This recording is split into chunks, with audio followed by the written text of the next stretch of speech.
ఇద్దరు కూతుర్లు అయితే ఉండొచ్చు కానీ ఇద్దరు కోడళ్ళు మాత్రం ఉండకూడదు. అదేంటంటే ఇప్పుడు వీడియో పెట్టినా నేను, ఇది చూసి నేర్చుకోండి అనమాట కదా.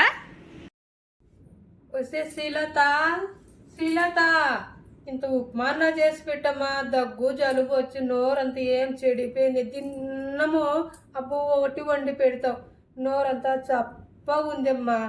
ఇంత ఉప్మా చేసి పెట్టమ్మా. ఒక రవ్వ అంగిట్లోకి పోయి ఉప్మా రవ్వ తెచ్చి ఇంత ఉప్మా చేసి పెట్టమ్మా. నీకు పుణ్యం ఉంటుంది. బువ్వ చేయద్దమ్మా, నేను తినలేను. నోరంతా చేదు అయిపోయిందిమ్మా. పో తల్లి శ్రీలత, పోనైనా పోమ్మా, ఇంత ఉప్మా చేసి పెట్టమ్మా నాకు. ఏమకేమో ఉప్మా తినబుద్ధి అవుతుంది, అన్ని తినబుద్ధి అవుతాయి. డబ్బులేమో నేను వస్తాను అట్లే పింఛని మాత్రం ఎత్తకపోయి ఆ చిన్న కోళ్ళకి ఇచ్చేస్తుంది. మళ్ళీ మా ఇంటి దగ్గరికి ఏమో వచ్చి వెళ్ళాక అట్లా అమ్మ ఉప్మా చెయ్యి, రొట్టె చెయ్యి, అది చెయ్యి అని చెప్తుంది.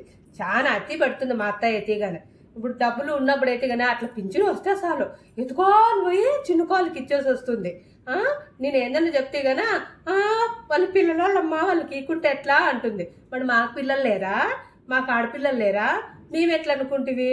ఇప్పుడు డబ్బులు లేవు అసలుకి ఏం చేయాలి నేను? ఆడో జీలకర్ర డబ్బాలో పెట్టినా ఎత్తుకు రాకపోతే చేయకపోతే ఈమెతో ఒక రంపు నాకు ఏం చేయాలో ఏమో. అత్తయ్య గారు పట్టండి, ఉప్మా తెచ్చినా తినండి. బాగా చేసిన, అన్నీ వేసినా నేను, బాగా చేసినా తినండి. పట్టండి.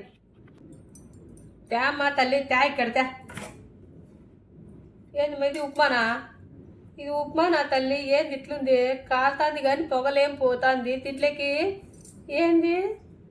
టమాటకాయ ఒకటి వేసినావు, ఎర్రగడ్డలు వేసినావు, కరేపాకేది? ఇట్లనే ఉప్మా చేసేది? మేము ఇట్లనే నేర్పించింది నీకు? బాబా నాకు వద్దు పో తల్లి, ఉప్మా వద్దు, ఏమొద్దు నాకు.